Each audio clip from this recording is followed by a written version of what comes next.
Minnesota Department of Agriculture is looking at nitrogen. And primarily their concern is in areas that have susceptible, vulnerable soils that can leach down and contaminate groundwater. What are your thoughts on that? I think it's a good thing. However, I would suggest they tread slowly, which they are, and require all the public input. And I would encourage everybody to step up and say or discuss their concerns. Again, it's hard to mandate one policy that fits all. For example, when do you apply your nitrogen?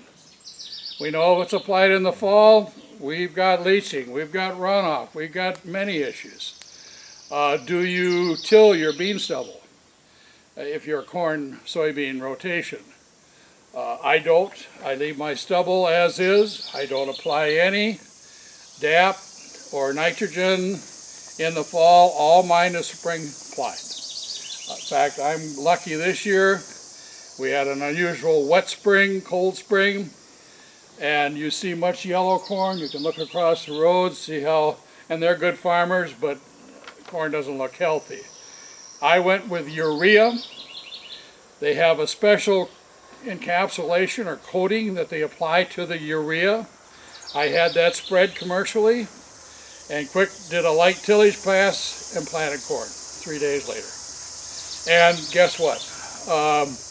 I can still, if we go out there and dig in the soil right now with all the rainfall we've had, you will still find small particles of that urea that's still feeding that stem. And the reason we've got such poor looking crops is we've had excess rainfall.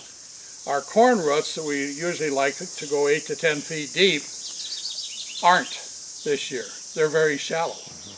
They haven't had to go down to moisture. We've done soil trenches on demo days, and that would be in August. We've actually, on a dry year, we've actually found corn roots that'll go as deep as 12 feet. The small feelers looking for moisture. That's how aggressive a corn plant can be. But this year it hasn't had to. It's hurting most farmers. Even farmers, I talked to a couple this week, big in hog production, that put on manure, and they're even seeing corn that looks unhealthy because guess what? The excess moisture is taking that manure down, those nitrates down deeper. The roots aren't reaching it. Will they or won't we? We don't know. We need a guideline to follow. I feel the Department of Ag is trying to establish that and establish it in fairness. I just hope they don't make it overly rigid because there are exceptions, I think, to most rules.